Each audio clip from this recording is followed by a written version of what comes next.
Hello guys, welcome to my another blog. চলে আসলাম আর একটা নতুন ভিডিও নিয়ে আপনাদের সামনে। আজ আমরা আসছি পঞ্চগড় তেতুলিয়া। তো গাইস, এখানে আসার পরে নতুন একটা অনুভূতি, সেটা হলো হলুদ কালারের বাঁশ, যেটা কখনো আমি দেখি নাই। আজকে সেটাই আপনাদের দেখাবো, তো ভিডিওর সাথে থাকবেন।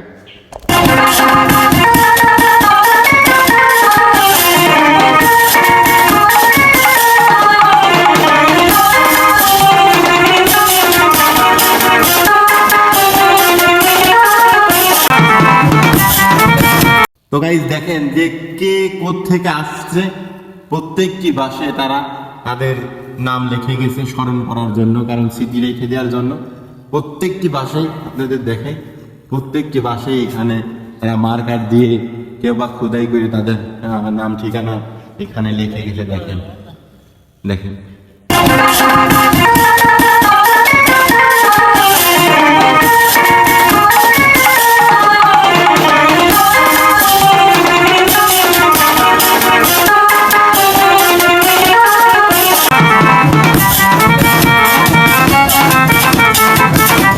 তো গাইস, চলে আসলাম সেই বাঁশের ধারে। দেখেন এর একটা বাঁশ আমার শরীরের সমান মোটা, এবং মানে এক কথায় অসাধারণ। এখানে অনেকেই দেখতে আসছে। এই যে জানি না আঙ্কেল, আপনি কোথেকে আসছেন? কুষ্টিয়া থেকে আসতে, যেহেতু আমাদের পাশাপাশি আমরা আসছি রাজবাড়ী পাংশা থেকে, কুষ্টিয়ার পাংশা পাশাপাশি। তো গাইস, আসলে এখানে আসার পরে যেটা দেখলাম, দেখেন যে কি অসাধারণ একটা বাঁশ। আমি ততটুকু মানে মোটা, এক কথা বললাম ঠিক ততটুকু মোটা। এখানে এই যে নাটোর থেকে আসছে, দিনাজপুর থেকে আসছে, অনেক কিছু এখানে লাগছে। মানে যারা যারা আসছে মার্কার দিয়ে সুন্দর করে খোদাই করে বা লিখে গেছে অনেক মানুষের নাম এই জায়গা। আর এখানে আরেকটা বৈশিষ্ট্য, সেটা হলো বাঁশ তো কি বলবো, বাঁশটা আমাদের এলাকায় আছে, আপনাদের ওখানেও আপনারা যারা ভিডিও দেখতেছেন। আসলে এটা হলো হলুদ কালারের বাঁশ। দেখেন এই বাঁশের কালারটা একেবারে হলুদ, মানে পুরো বাঁশটাই হলুদ কালার। মানে আমি আগে কখনো এরকম হলুদ কালারের বাঁশ দেখি না। এই বাঁশে যে যেখান থেকে আসছে, বিভিন্ন জায়গা থেকে বিভিন্ন মানুষের নাম লেখা। আসলে উপরওয়ালা যে কোথায় কি রাখছে, আসলে না দেখলে বোঝা যাবে না। তার সৃষ্টির মধ্যে কোনো রকম কোনো ভুল নাই। এই যে কুড়াটা বেরোইছে, এটাও হলুদ কালার। আমি আপনাদের ভালো করে দেখাচ্ছি। দেখেন যে হলুদ কালারের বাঁশ। তো এখানে আসার পর যে অনুভূতিটা হলো, আসলে বাঁশ যে এত বড় মোটা আর এত বড় হয়, আসলে না দেখলে আপনারা বুঝবেন না। মিনিমাম আপনার 60 থেকে 70 ফিট লম্বা এত বড় বাঁশ। যে এখানে দেখাচ্ছি, দেখেন যে এখানে বাঁশ কাটেছে, বাঁশটা কত বড় মোটা। মিনিমাম আপনার আমার হাতের এক হাত হবে বাঁশটা মোটা ছিল। তাহলে গাছের যে একটা গাছ, যে একটা গুলির মতন এই বাঁশটা। আসলে এর চারিদিকে আমি একটু ঘুরতেছি, আপনাদের দেখাচ্ছি। মানে এক কথায় অসাধারণ।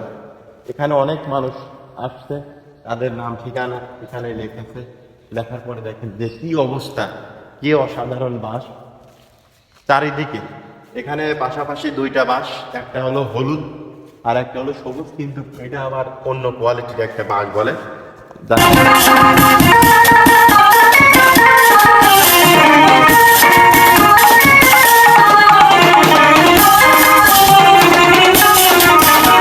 তো আসলে এই বাঁশটা আরো মোটা। এই যে বাঁশ, যে ঝোড়, এই ঝোড়ের সব থেকে মোটা বাঁশ হলো এইটা। দেখেন যে কি কি মোটা, মানে 1 বট 2 বট, মানে এতটাই মোটা যে এখানকার বাঁশ, মানে কি বলবো। আসলে যদি স্বচক্ষে না দেখা যায়, আসলে এর অনুভূতিটা আসলে বলে আমি বোঝাতে পারতেছি না, যে আসলে একেবারেই অসাধারণ। দেখি একটু বাঁশের ভিতরে ঢোকার চেষ্টা করি।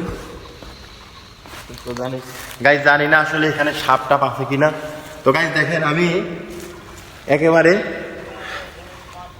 একেবারে বাঁশের ঝোড়ের ভিতর চলে আসছি। এটা হলো সেই বাঁশ, বাম্বু বাঁশ বলে নাকি এখানকার মানুষ। তো আসলে একেবারে অসাধারণ, অনেক মোটা মোটা বাঁশ। মানে এক কথাই দিই, এত বড় মোটা বাঁশ আমি আগে কখনো কোনো জায়গাতে দেখি নাই।